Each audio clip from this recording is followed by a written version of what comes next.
3 reasons to go visit the Houses of Parliament. Hello everybody, it's Tom here from the Company Code, author, educator and public speaker. Today I'm going to talk about the Houses of Parliament in London, England, the UK.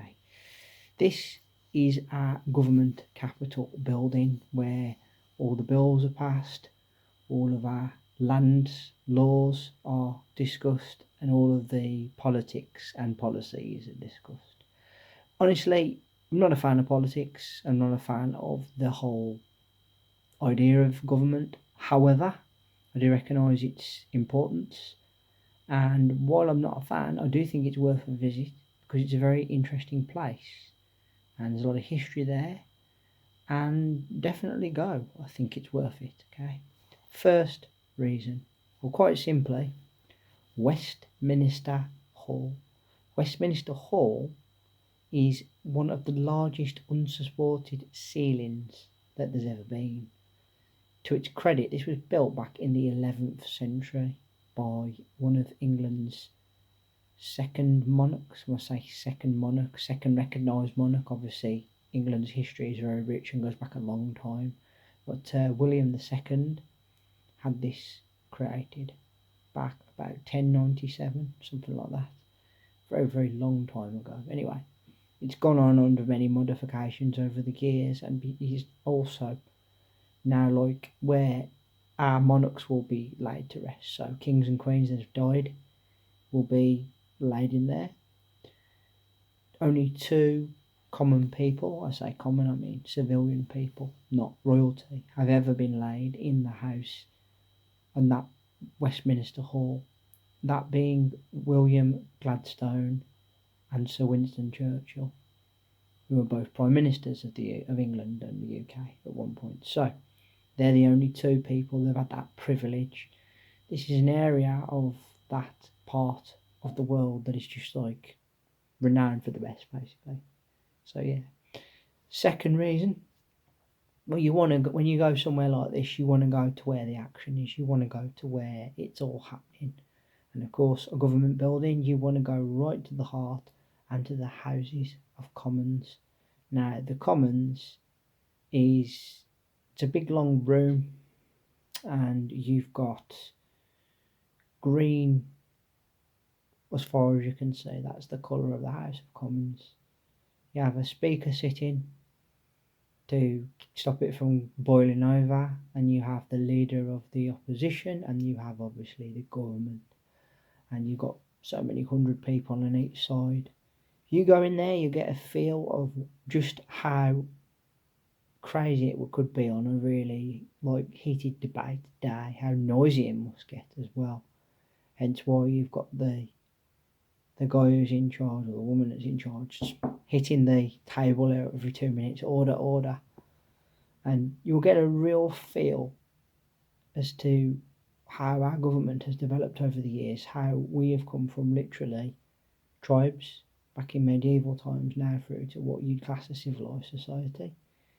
And we've come a long way, and obviously government has been going now for over 400 years, and it's always met opposition from the common people and from the lords as well, and from people who are famous and rich, because obviously the land of the law governs us all.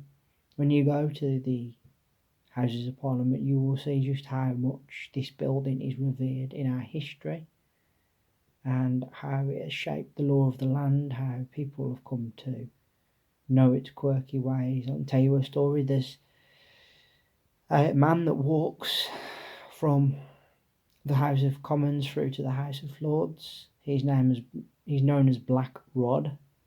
And when Black Rod walks up to the door of the House of Lords, he gets it slammed thoroughly in his face. And the whole idea of this is that it's to show the separation from the common people and the people who have made peerage. In other words, the lords and ladies of the land, those who are considered, who are born into that title. Okay. And the third and final reason you should go is to go and see it also from the other side, and to see it from the House of Lords. The House of Lords is glitzy, it's glamorous, it's red everywhere you can see, And little word of advice, if you're going to visit there, whatever you do, don't sit down when you're walking round. Yeah, if you sit down on those red seats, you're going to get shouted at. You may even get chucked out. You know, it's considered quite a high profile place, so make sure you show it the respect it deserves, you know, because the person who's showing you around will probably only tell you once, and then after that you'll be ejected. So this is where the welfare side of our political structure debate and are, okay, and there's only so many people that are lords and ladies in the UK, and these people are in a really highly privileged state. As far as 600 or something lords and ladies, there's quite a lot. But when you think about it, compared to how many people there are in the Commons, it isn't that many really. And these people are into a very privileged position. You'll just see just how privileged, and obviously they're having a say on the laws of our land as well. Yeah, you will fully appreciate how England's history has been shaped, how our governmental system works. And if you're not from the UK, you probably find this incredibly fascinating, going round the Houses of Parliament, getting to see like Westminster Abbey and of course Big Ben, the famous landmark there, the clock. Well, Big Ben's actually the bell, but that's another story for another day. And yet you will really, really, really enjoy this, I think. Those are my 3 reasons for going to visit the Houses of Parliament in London, UK. Thank you all very much for listening. I appreciate your time and your energy on my channel, as always. Thank you kindly. This is the second of 3 videos that are going to be out this week. Put down in the comment section below, have you ever had the opportunity to go to the Houses of Parliament? Is it somewhere you'd like to go, or are you still on the fence about it? Do you want to discuss your reasons why in the chat box below, or is it somewhere that you definitely want to visit at one point in time?